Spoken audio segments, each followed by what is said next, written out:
Hello students. अभी हम करने जा रहे हैं एनसीईआरटी 9 के मैथ्स का चैप्टर 6 की एक्सरसाइज 6.2 का क्वेश्चन नंबर 4। क्वेश्चन क्या कहता है? In the figure if A B, ये ए बी है और ये सी डी है, ये दोनों पैरेलल हैं और एंगल ए पी क्यू यानी ये एंगल 50 डिग्री है and angle P R D यानी कि ये एंगल 120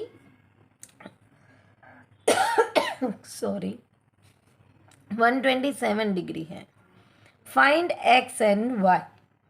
अब देखो, हमें यहाँ पे ये तो दे दिया गया है A B parallel C D. A B parallel C D है तो ये जो है पी क्यू वो ट्रांसवर्सल बन सकता है। अब ये अगर ट्रांसवर्सल है तो एंगल 50 डिग्री और एक्स दोनों क्रॉस में है तो वो क्या कहलाएंगे? Interior alternate angle. और इंटीरियर अल्टरनेट एंगल का मेजरमेंट इक्वल होता है, तो angle x equal to 50 degree. क्यों? क्योंकि P Q is a transversal और इसमें रीजन है इंटीरियर अल्टरनेट एंगल। तो हमें एक्स मिल गया कितनी आसानी से। अब वापस अगर हम देखें तो ये ए बी और सी डी पैरेलल हैं, तो ये जो पी आर है वो भी तो एक ट्रांसवर्सल बना और ये एंगल 127 डिग्री और एंगल 50 प्लस वाई डिग्री, ये दोनों इंटीरियर अल्टरनेट एंगल बने। तो हम ऐसे लिख सकते हैं P R is a transversal.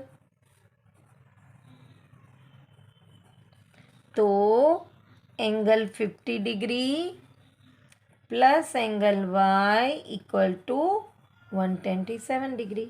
अब मुझे इसको ढूंढना है तो ये प्लस है, इक्वल के सामने जाएगा तो सब्ट्रैक्ट हो जाएगा, माइनस हो जाएगा। तो हमें आसानी से एंगल वाई मिल गया, है ना? इजी। अगर हमें प्रॉपर्टी पता है ट्रांसवर्सल की तो हम आसानी से कर सकते हैं। अब नेक्स्ट क्वेश्चन पे आते हैं, question number 5। Question number 5 hard तो नहीं है पर इसमें थोड़ी साइंस की प्रॉपर्टी है तो वो समझना बहुत ज़रूरी है। In the figure P Q and R S are two mirror placed parallel to each other. अभी देखो यहाँ पे ये जो पी क्यू है और आर एस है मिरर, पर वो दोनों पैरेलल रखे हुए हैं, तो हम कह सकते हैं P Q parallel R S. फिर क्या बोलते हैं?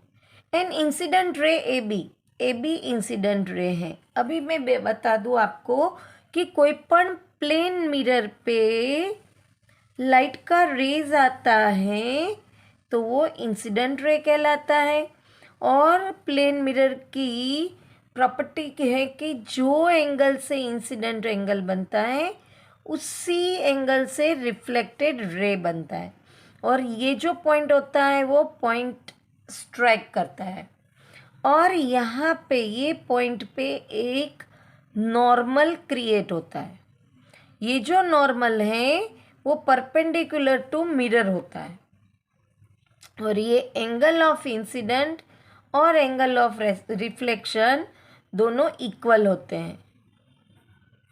ये प्लेन मिरर के इमेज फॉर्म करने की प्रॉपर्टी है। तो यहाँ पे हमें इंसिडेंट रे दिया गया है ए बी, जो पी क्यू मिरर को बी पे स्ट्राइक करता है, फिर वहाँ से वो ये रिफ्लेक्ट बनता है और वापस आर एस मिरर को सी पे स्ट्राइक करता है। तो ये इंसिडेंट रे बना, ये रिफ्लेक्टेड बना, पर ये मिरर के लिए ये वापस इंसिडेंट बना और ये रिफ्लेक्टेड बना। अब देखो यहाँ पे स्ट्राइक हुआ तो यहाँ पे नॉर्मल क्रिएट होगा जिसको हम BM नाम देते हैं, और यहाँ पे स्ट्राइक होगा तो यहाँ पे एक नॉर्मल होगा जिसको हम CN नाम दे देते हैं। अब ये एंगल इंसिडेंट है, ये रिफ्लेक्शन, ये इंसिडेंट, ये रिफ्लेक्शन। अब हम क्या करें तो कि भाई हम इजी के लिए इसको नाम देते हैं 1 2 3 और 4। तो यहाँ पे हमारे पास S angle I equal to angle R, therefore angle 1 equal to angle 2 and angle 3 equal to angle 4। इसको एक रिजल्ट बना के रख देते हैं हम, आगे अभी हमें करना है।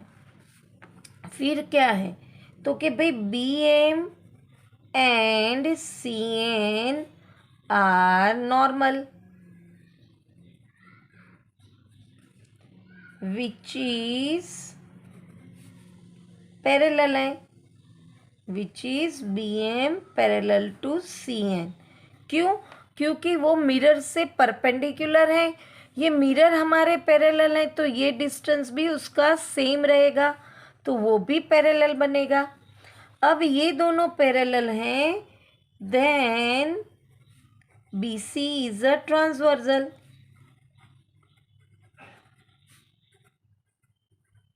अब BC ट्रांसवर्सल बना तो ये एंगल रिफ्लेक्टेड और ये एंगल इंसिडेंट दोनों इंटीरियर अल्टरनेट हुए, और इंटीरियर अल्टरनेट एंगल क्या होते हैं?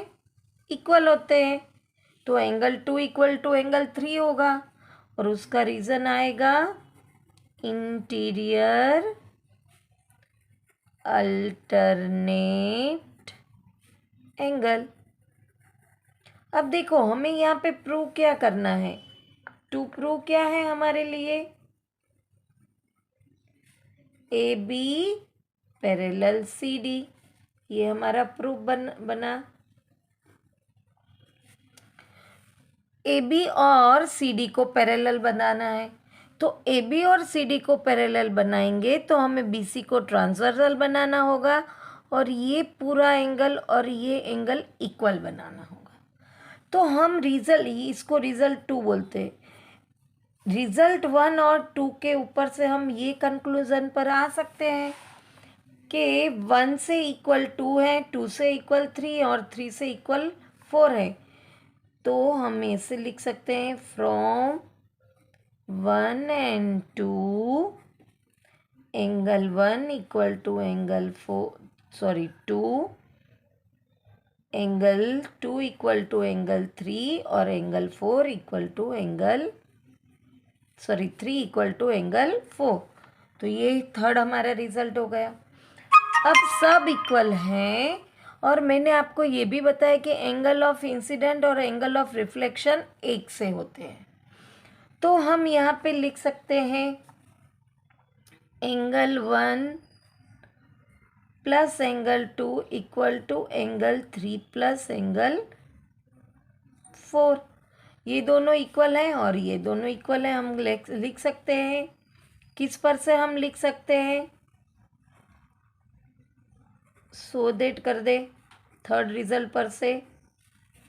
अब एंगल 1 और 2 क्या है? एंगल ABC है, तो angle ABC equal to angle BCD हो गया हमारा, और वो क्या बना? इंटीरियर अल्टरनेट एंगल बना।